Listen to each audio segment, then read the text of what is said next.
Signature Views. I am the host, and this is my guest. Welcome. Well, tell the folks your name. I like to let folks introduce themselves. Mr. Halftime Humble, aka Mr. Ooh, that's my song. Audience applause. Audience applause. Yeah. All right. So let's go. The only initial question I have is, are you a fan of music? Man, I love music. It's my heart, it's my passion, it's my soul. It's the reason why I'm still sticking around, man. The reason why I'm breathing, man. It's like oxygen. I need it. Well, let's go then. Why love? Why passion? What can you say? Like, not like, what are some of the bonds that, like, the soul ties? I guess, like, that might be a good word. When I think love, man, I think of the unfortunate events that may happen in your life to where you stop believing in it. And the response I get from loving something is the biggest love of them all. That's what makes me love to love. So music has never failed me to the point where I stopped loving it. You know, so music is very important, man. Then, is there anything that tries that bond, that like pushes you when it comes to music, like on the annoyance or negative tip?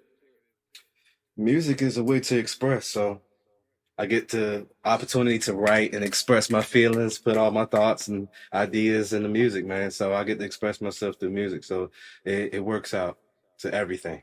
Literally everything. That's beautiful. That's a real aspect of it. So what was some of the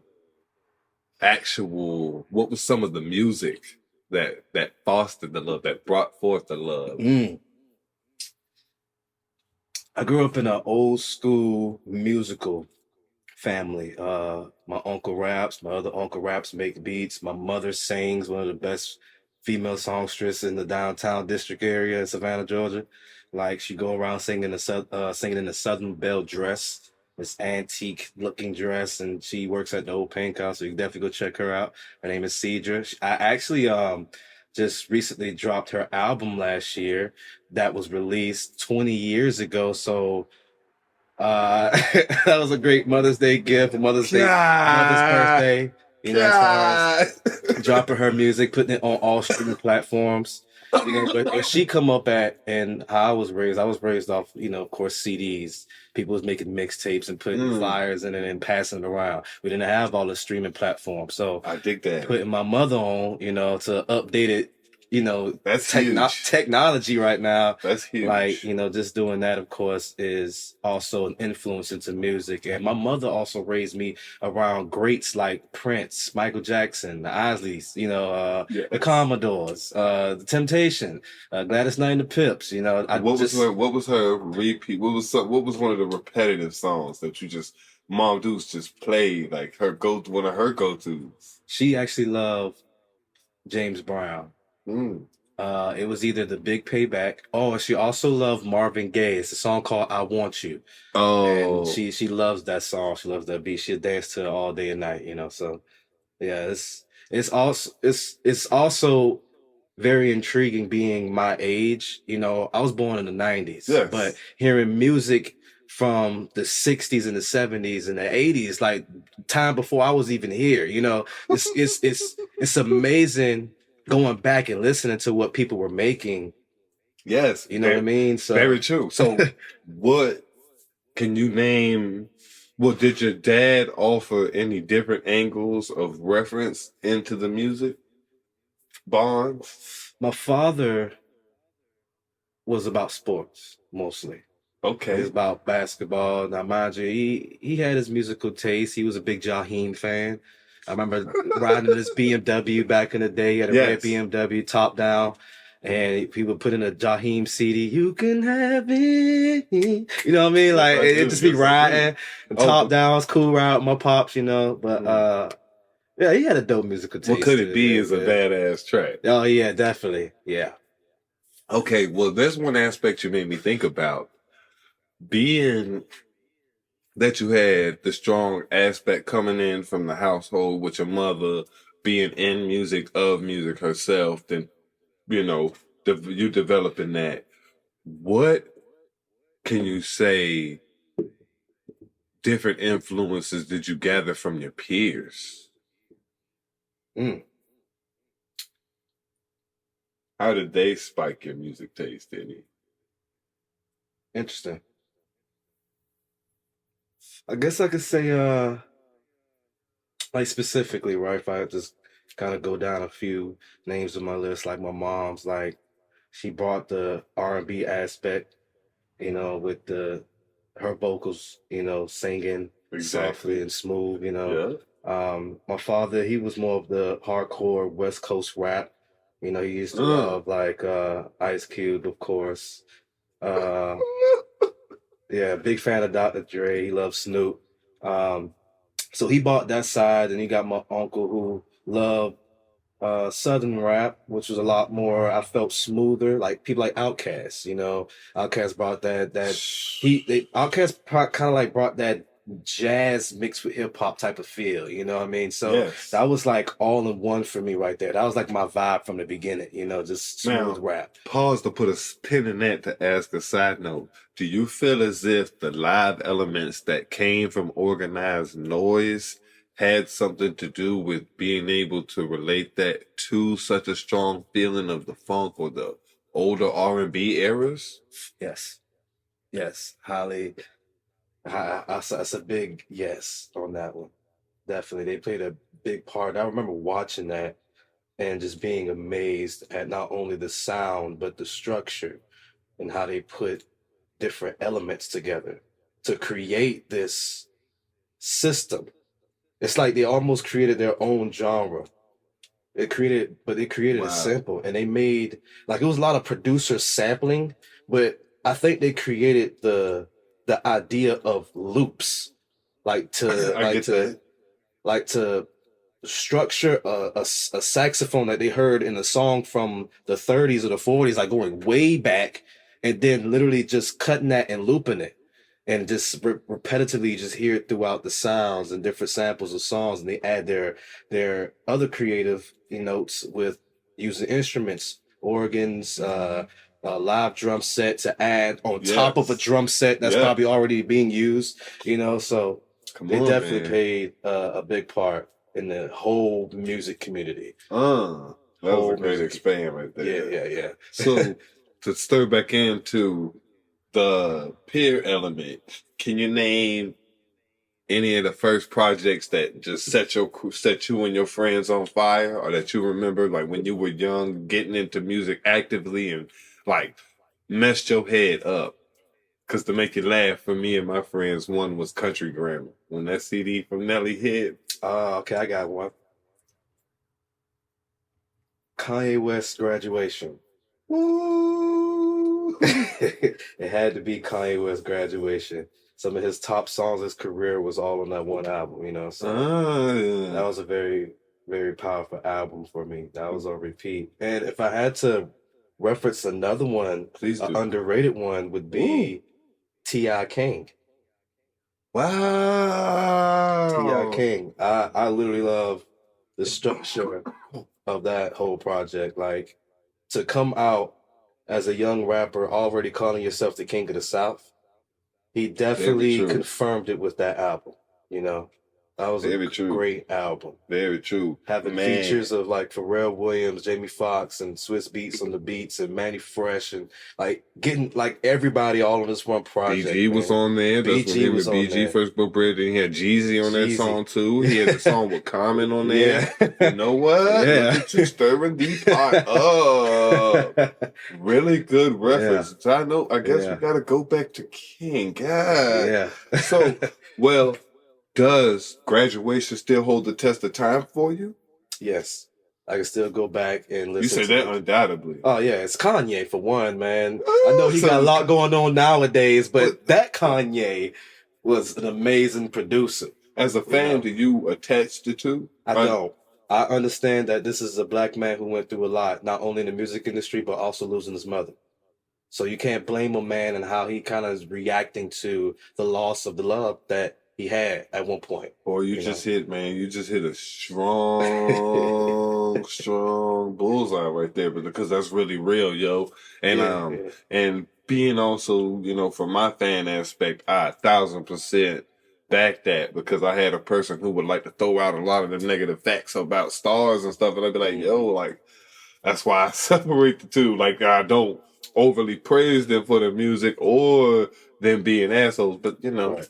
So to move forward though, what would you think or name as a majorly underrated project, just as a whole, or artist, like somebody who would you like to shout out as a?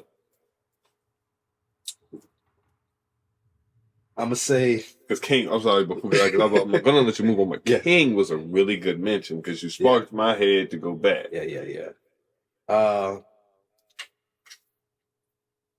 Underrated artist. Okay, I have two. I think I like two of everything, man. I'm not gonna lie to you. So don't feel bad about that. I'm gonna give one to Big Crit. Well, he's purposely underrated. I don't think it's purposely. I think he wants to make a difference in the hip hop community, but there's so many downfalls to mainstream compared to being underground. We could probably get into that later, but I think that was Big Crit's thing, that he kind of wanted to stay underground, didn't feel like a label was good for him or anything, so kind of just did his own thing and has been making great music ever since. Very true, yo. You telling me I could be the king here hip hop when they wouldn't give it to Andre 3000? Nigga, please. This war ain't got shit to do with us. Right. Crit went wild on him. Yeah. So, but I take a step back because I love those angles. So, what's one of his strongest projects for you? Tough. You got Tales from the Underground. Yes. That was dope because I think that one had oh no. Live from the Underground, I think was the name. Live from the Underground, that's what it is. Yes. Yeah. Oh man, it's one of my favorite. I cannot think of the name. Cause we look good together, baby. Everybody, King Remembered in Time. King Remember the Time. Yep. That was a good one. KRT. That was a good one. Yeah. Cadillactica, I think was another one that was very popular. Yes. That was pretty dope. Forever in the Day. Man, I had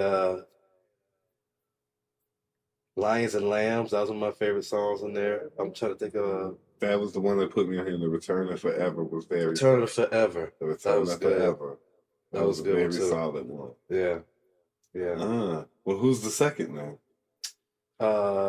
Britt Faze, if I'm saying his last name. I can't say it correctly. I always hear Faze or Fayez. I think it's the Fayez because I don't want to. Fayez? I don't know. I haven't heard him say it, so I can't exactly. He doesn't say his name or nothing. I've never heard this man say his name, man. But yes, please go down this road. Why would you? What would you attribute to him being some of his greatest aspects to make you a fan? Why Brent? First of all, that's my mentor. He is the reason why I make the type of music that I make, R&B wise. He's bringing this accountable, toxic masculinity and big ego, a lot of confidence type of music that the industry actually lacks in. And the only reason I say that is because this is a black man who is expressing himself. And that's always good when a man does it, but we're talking about a guy that sound good, and has a story behind every song. The bars in his lyrics, he comes on, I got too many hoes, but they ain't you. That's it. You like to put that stuff in your nose. But I still love you. Yeah. Come on, man. And then Around Me. Yeah. Around, I think, might be the actual name of the song. And then the one, I like the one with the hook. I like the EP one when he be like, "Party." I was waiting to sing it. I was just waiting. Yeah. But why is it so hard out here? Yeah. For a nigga like me. Come on, boy. You know how long I've been bumping that? That is what just because, like, you talk about songs that touch you in such a manner. So, first of all, personal connection. Can we say that is that a reason Brent Fayez can bring it out you? Strong lyricism that Personal connection, yeah, it's gotta be, man. And he's actually younger than me. You know, he's like 4 years younger than me. I feel like I thought I experienced more, but apparently he has all the experiences in the world, you know, the way he sings and sounds, you know what I mean? So yeah, that's definitely a personal connection, man. I would love to do a song with him one day, or if not a whole EP, you know, project, bro. Halftime Humble and Brent Fayez, you heard it here first. Yes, boy. Come on, man. Speak that love into existence, boy. Come on. Write through signature views. So, who is somebody that is great and is rated great? And are we talking on genre or just period? We talking about you and your feelings, yo. How you feel? Great. Wow. Fan. You. I'm a fan of music, man. So I can't say now. I might can separate it by genre by saying my top favorite rapper is Tupac. You know what I'm saying? My top favorite female singer is Anita Baker. There you go. But see, see, that's the depth I want to get into. Do you cross all the genres? Yeah. Do you stay in just hip hop and R&B? You know, you have to be versatile, man. So what would you consider some of your furthest reaches? Like when you say like things that you've like went completely left and was like, wow, this is jamming like a fuck to me. Man, these are some difficult questions because I have such a wide brand of music in my head, man, and it's hard to just choose one. Well, no. I'm not asking for exacts. I don't do exact favors. You're gonna ask me for a top 5, and it's gonna depend on how I feel because I don't do exacts. Like, because this is music, man. This is opinion based, baby. Yeah, I feel you. So like, just like when I said it, like maybe rock reaches or alternative, where you was like, or just like pick something up and was like, oh wow, I just like for me, because one of my favorites, like that song, there's one like I think it's by Toto or Africa. It's like, so I can't remember. I just murdered that, but it was like I've been through the desert on a horse with no name, and the only reason I looked that up was because the old CD commercials from back in the day that used to come on. You know, somebody brought that up to me recently, but that is why I listened to that song, because a minute ago I was just sitting around and the homie had his record collection out and I pointed that song. I was like, oh, is that shit from the fucking old commercial? Right. Like, yeah. But no, so yeah. All right. Wow, that's interesting. That's interesting. So I'm gonna bring the DJ aspect in it because you know we wasn't really talking about that much, but come on, bring it up. I have a love for DJing too. But anyway, so being a DJ at a universal crowd, where I had Koreans come in, Asians, Australians, people from England, you know, just all around the world have come in to this bar I was DJing at, you know. So I had to change my whole library. You know, when I first started working there, all I had was like hip hop, old school hip hop at least, you know. And to make it fair, I knew a lot more music, but like I said, this was like around my first time DJing for somebody that wasn't the same color as me. I'm just saying, you know. That's good, man. That's a great way to put it, yo. And that's just simple, yo. Yeah, so after 8 years, it's like I've come to a certain knowledge of music to the point where I could tell you the greatest song that's probably in the British pop records or something like that. You know what I mean? Just doing my research and history. So being at a bar that's predominantly everybody, you know, I had to adjust my library, and I could say that there is a lot of music that I could mention that's very good as far as, let me see how I can say this. Okay, so I'm gonna give you an example. The Gap Band, You Dropped the Bomb on Me was one of my favorite songs to play as a DJ in the top hour, like when I first start, because I Wow. got like a mixed crowd, black, white, Puerto Rican, whatever, but my age frame is from like maybe 25 to 45. So it's like, I gotta think of a song that's kind of popular in between that, you know what I mean? Yes. And so ironically enough, a lot of people love when I come on with the Gap Band You Dropped the Bomb on Me. That's nice groove. It starts the club up. Everybody got their drinks in their hands, so it's lit. It's lit. So, Shout out to the Gap Band the because they Gap do be Band, I jamming. love that. I love the Gap Band. I've seen Charlie Wilson perform twice in my life, so I got the blessings to see him perform live, which was probably one of the dopest concerts. So, Man, where was that at? yeah, that was in Jacksonville, Florida, at the Funk Fest. So, Uh-oh. yeah. Well, a little funky side note right there is, do you believe in the conspiracy theory about the Gap Band? What's that? I don't think I've heard. Somebody once said in one of those documentaries, I think, that the Gap Band is like, if you break down the name, it's for like, I might have the streets wrong, but it's supposed to be from Tulsa, Oklahoma, like Gary and Price, and where they blew up actual, during the riots of when they massacred the people there. You know what I mean? Rest in peace to all them folks from Black Wall Street. One love to Tulsa. So, but yeah, I've heard that about it. I was like, what? Like, the bomb on me? Is that, but that's a stretch. But anyway, back to the point. That's a real That's stretch. a stretch. That's what I was just saying. The stretch. Funny shit you hear these days, the internet, yo. Oh, yeah, of course. But no, so slide back to the point. So the club, is there anything that, what are some of your other go-tos? What's some of your other club stir-ups? Okay. That you didn't think was stir-ups? This is interesting. Those are the ones that right. That's what y'all want? Like this? Yeah, I feel like nothing that would, like, of course, if you play Juvenile, back that thing up. Yep, no hands. You're going to get it. You're going to get it. An underrated one. Man, this is a close one. I'm trying to think of the hours because usually I start DJing by 9 o'clock and then by 12, here go everybody else coming in. You know what I mean? So I gotta adjust to everybody coming in the club. So, of course, I'm playing old school in the beginning of my set. I love playing reggae. I love doing like an hour set of just straight reggae, and I probably mix in some Latin because Latin people love reggae, so I gotta go back to the Latin folks as well. Well, brother, well, see, now I gotta stop you, and I'm gonna ask some real questions now.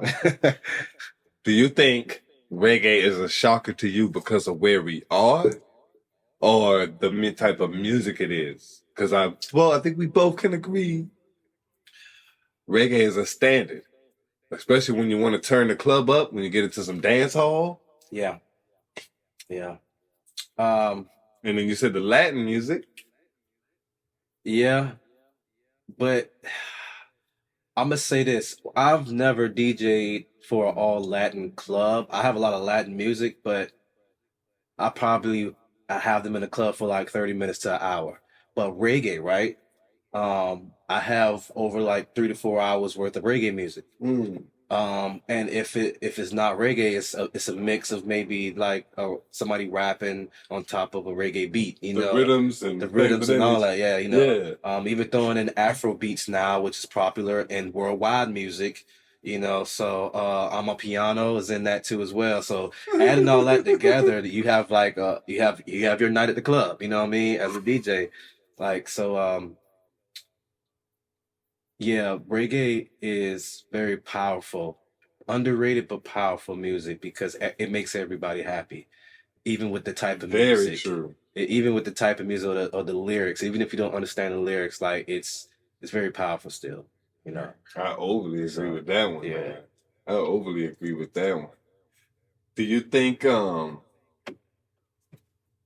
I want to emphasize on that one. Do you think us being from like Savannah and not having a predominant island culture, do you think that's why we might have a slightly like, well, hold on, do you think that's a lacking thing here? Because like I would love to be immersed in like that reggae, full reggae club vibe, going down as compared to a night.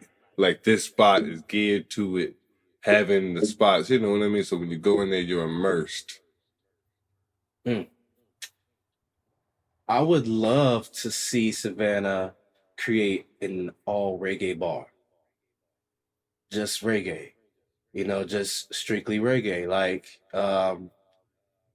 get some real islanders in there, employees, you know what I'm saying? And I think we could find the majority of the islanders in Savannah by having that.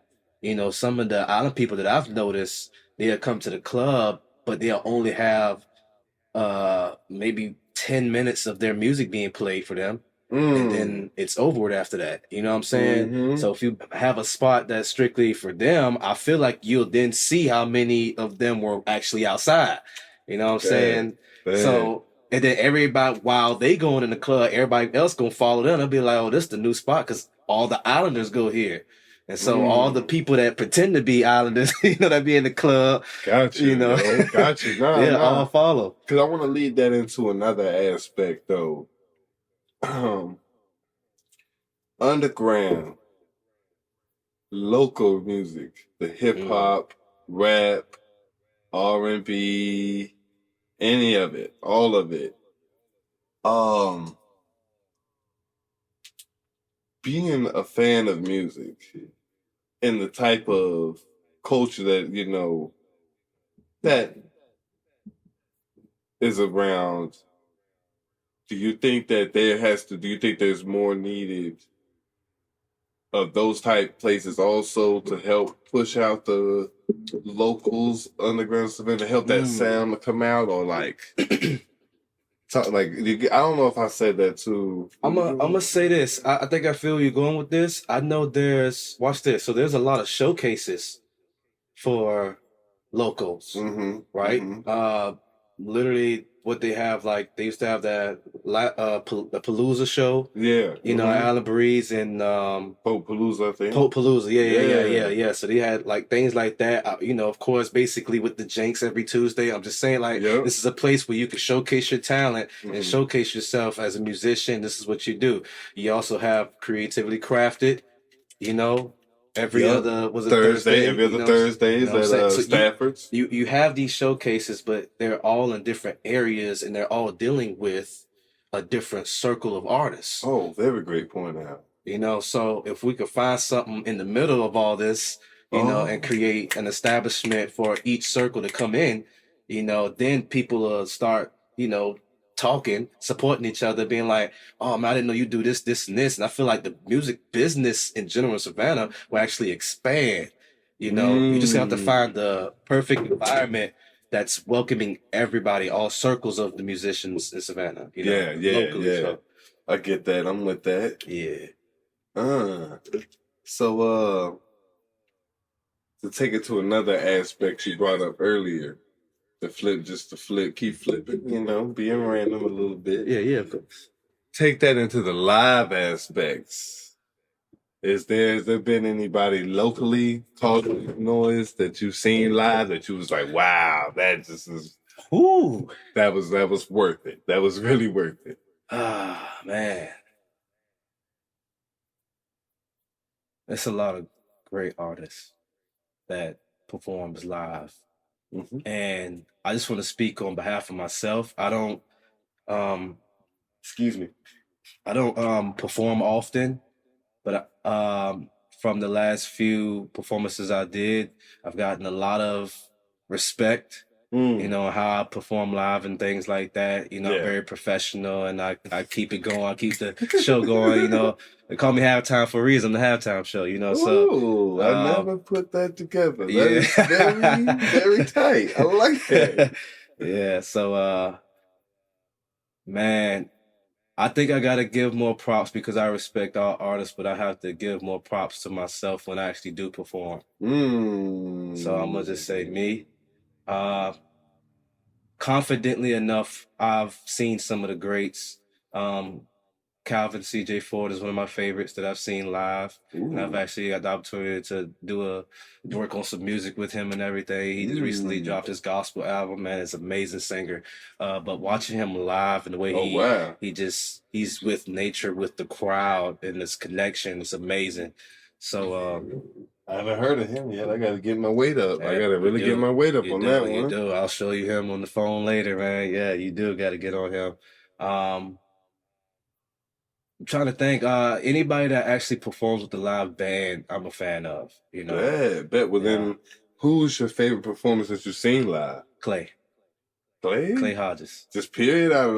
Clay Hodges in general. And it's not because of how close we are. He's my partner. He's my brother. You know what I'm saying? Yeah. It's my dog. But that guy's the GOAT when it comes down to performances, man. Oh wow! Who's one of the big name tickets who's one of the best big name tickets you've seen? Like when they touring artists. I'm sorry, let me say it like that. Are we talking in general? Yes, in general. Big name touring artists. I'm about to mess you up, bro. Fuck me up, come on, man. This is what it's for. Funkadelic in Parliament. Oh wow!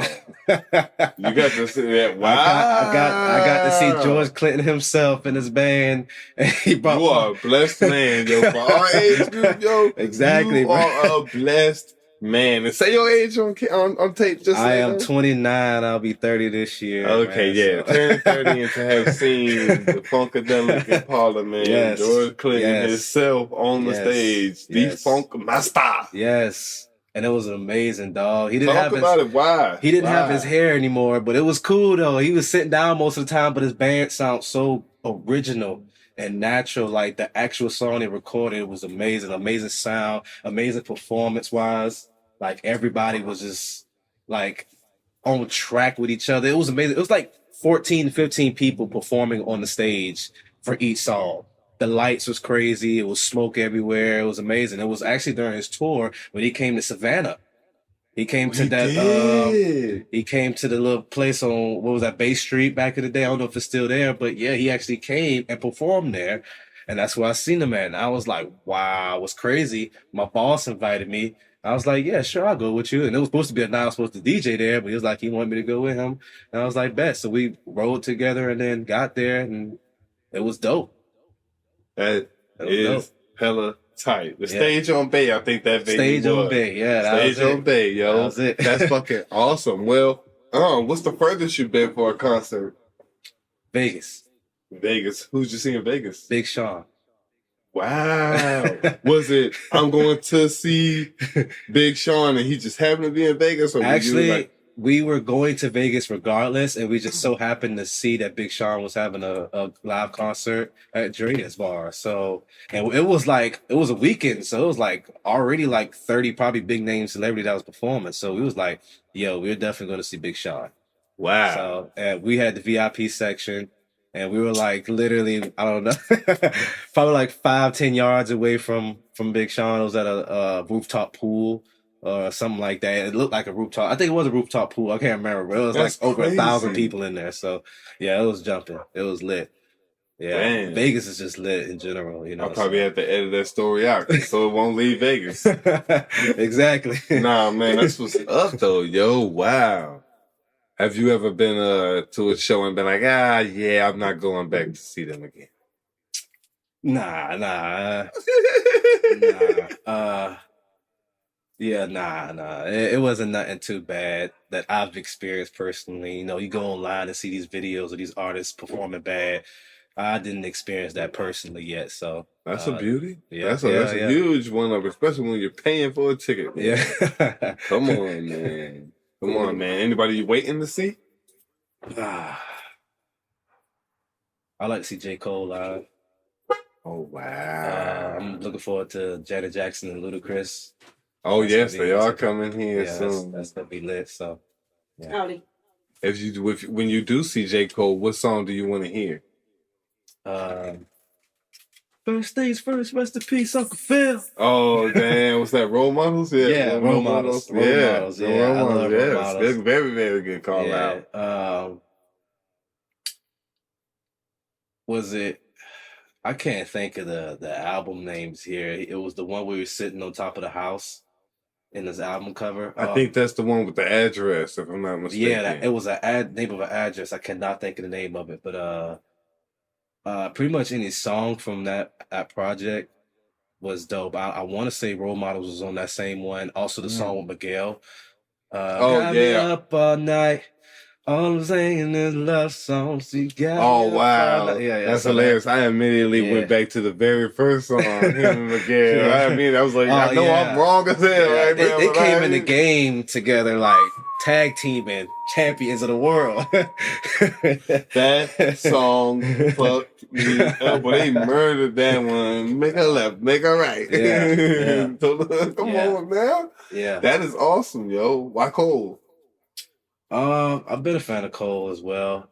I've seen videos of him online, and he's very in tune with the crowd. So I would love to be in the same environment as him. And I hear he's a cool, humble dude. And, humble is in my name, so I love the energy already.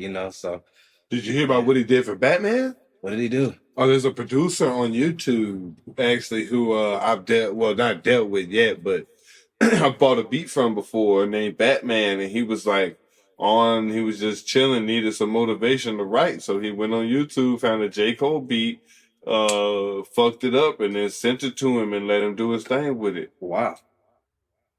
Because Batman been on YouTube now for a second doing numbers, but to see that, man, I got on the video and said the same thing. You deserve every minute of this. I hope you know what I mean? I hope this shit take you to the moon and back, brother. Yeah. So, but with that being said, man, I'm gonna cap this one up. I feel like I might have to continue on this because there's a lot left. But man, now, please tell the people about how they can find you, how they can book you, what services, how to get to your services. Please, and thank you. For one, we'll start by saying Halftime. Halftime is with a Y, not an I. With a Y. So I don't want people to think like, oh, it's Super Bowl halftime show, because that definitely will pop up. Halftime is actually an acronym for hopefully adapts life spheres through years music evolves.